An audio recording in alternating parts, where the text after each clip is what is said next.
안녕하세요. 오늘은 사람은 고쳐 쓰는 게 아니라 도형심리를 통한 성격 분석으로 잘 통하자라는 주제로 강의를 시작하도록 하겠습니다.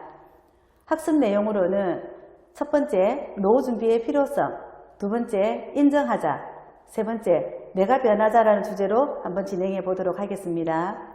오늘 강의를 진행하게 되는 저는 국민연금관리공단 노후준비 민간 전문 강사 김예경입니다. 반갑습니다. 여러분, 지금 봄인데 벚꽃을 좀 보셨나요? 지금 코로나19로 인해서 저희 창원에 있는 진해에는 지금 벚꽃을 지금 보지 못하고 있습니다. 그래서 제가 작년에 찍었던 사진을 보면서 사람이 상황에 따라서 이렇게 가치가 달라지는구나. 작년에는 그렇게 환하게 봤던 꽃들이 올해는 볼 수가 없으니 그리워지는 거예요. 이제 그런 것처럼 이 가치는 생각하기 나름이라는 생각을 한번 해보게 되었습니다. 내 옆자리에 앉은 작품과 마주보면서 박수 5번을 한번 시작해 보도록 하겠습니다. 목소리를 크게 해서 한번 해보겠습니다.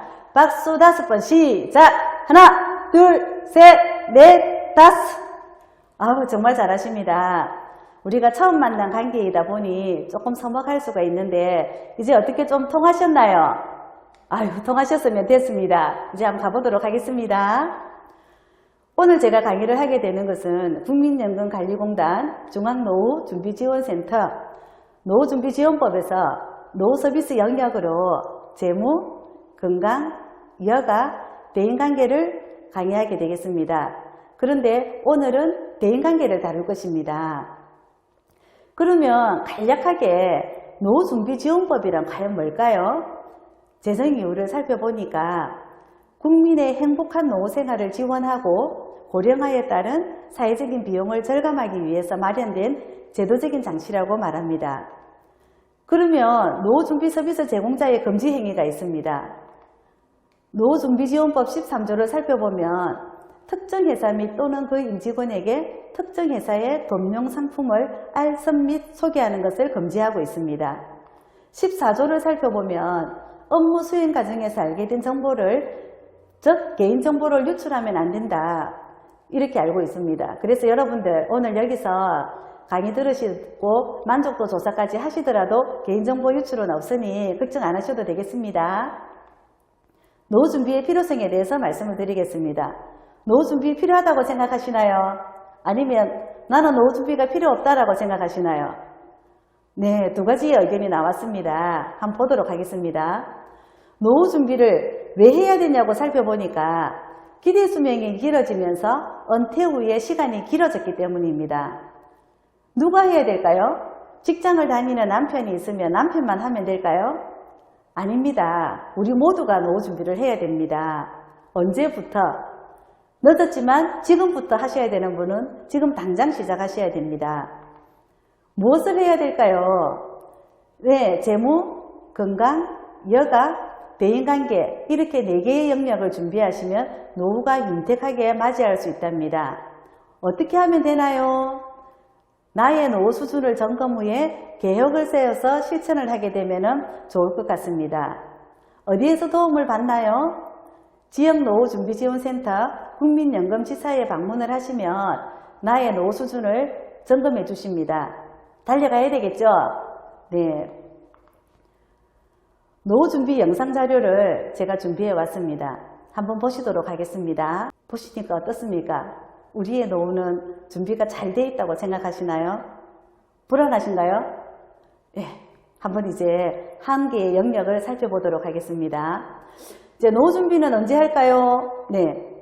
청소년기에 시작하자는 사람도 있고, 청년기에 시작을 하면 된다는 분도 있고, 성인기에 시작을 해도 된답니다. 여러분은 어디라고 생각을 하십니까? 역시 청소년기라고 생각하시군요. 청소년기부터 시작을 해서 청년기, 성인기까지 가게 되면 윤택한 노인기를 맞이할 수 있답니다. 그러면 노후 준비를 어떻게 할까요? 하고 물었습니다.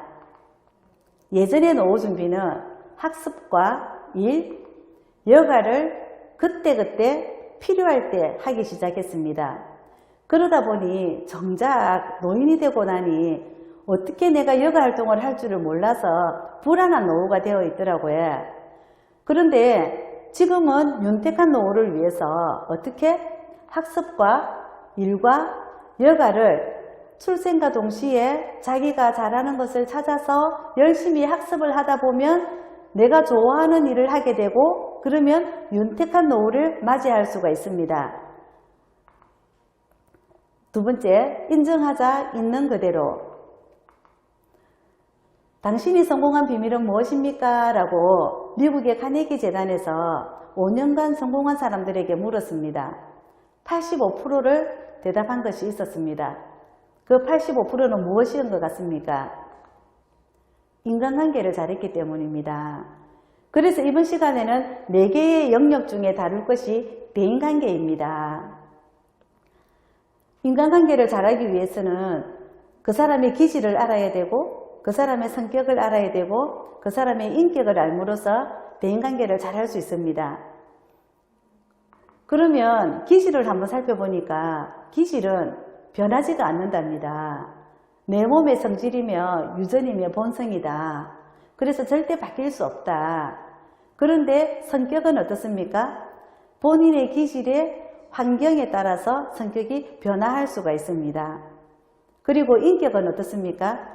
그 성격의 사회적인 또 어떤 그런 여건들로 인해서 변화할 수가 있답니다. 그래서 자아 발전을 위해서 열심히 노력하시고 그렇게 하다 보면 스스로 어떤 자존감이 올라가기 때문에 너그러워지겠죠. 그런 부분들처럼 충분히 변화할 수 있다. 이렇게 보면 되겠습니다. 도형심리를 통한 성격 분석을 제가 한번 살펴보면 도형, 동그라미, 세모, 네모, S를 그려서 자신을 표현하는 기법입니다. 그래서 자신의 타고난 기질에 대한 장점과 단점을 파악하여서 적성에 맞는 전인교육을 할 수 있습니다. 그리고 학생들의 진학과 진로 상담과 적성을 파악할 수 있으며 서로 다른 상대방의 기질을 이해하고 인간관계를 정대하는 효과가 있습니다. 그래서 4가지 도형의 의미를 한번 살펴보았습니다. 동그라미형은 인간관계를 중시하며 경제적이고 금전을 중시하며 어떤 환경적인 요인에 잘 적응을 한답니다. 그리고 세모형을 살펴보면 꿈과 비전, 계획, 목표, 의지, 쉽게 말해서 어떤 일을 이루어내는 목표에 도달하는 것을 좋아한답니다. 이런 분들에게는 어떤 여가나 어떤 것을 가지고 가면 좋아하실까요? 일단은 계획이 필요하니까 이런 분들은 목표를 이룰 수 있는 일을 드리는 게 좋겠죠. 대인관계도 막연한 대인관계보다는 목표가 있는 용어로서 어떤 그런 말들을 전달할 때 그분들은 대답을 하실 때 그 목표에 맞을 때 잘 대응을 하시지 흐지부지한 것들을 질문하게 되면 대답을 잘 안 하십니다. 그리고 이제 네모형을 살펴보면 가정, 직장, 학교 이렇게 편안한 것을 좋아하시기 때문에 주로 직장인들이 네모형이 많다고 합니다. 이제 S형은 정서적으로 굉장히 스트레스가 많은 것들을 무엇으로 나타내냐면 예술적으로 풀어내는 분들이 많습니다. 그래서 이분들의 어떤 취미생활은 미술이나 음악이나 이런 것들로 풀어내겠죠. 저는 사람의 본성은 쉽게 바뀌지 않으며 그걸 내가 바꿀 수 있다는 생각은 하지 말자라고 생각을 했습니다. 네, 우리의 대인관계는 노후준비 교육 서비스로 시작해서 원활한 대인관계가 되지 않을까 생각을 합니다. 오늘 강의 들어주셔서 감사합니다. 감사합니다.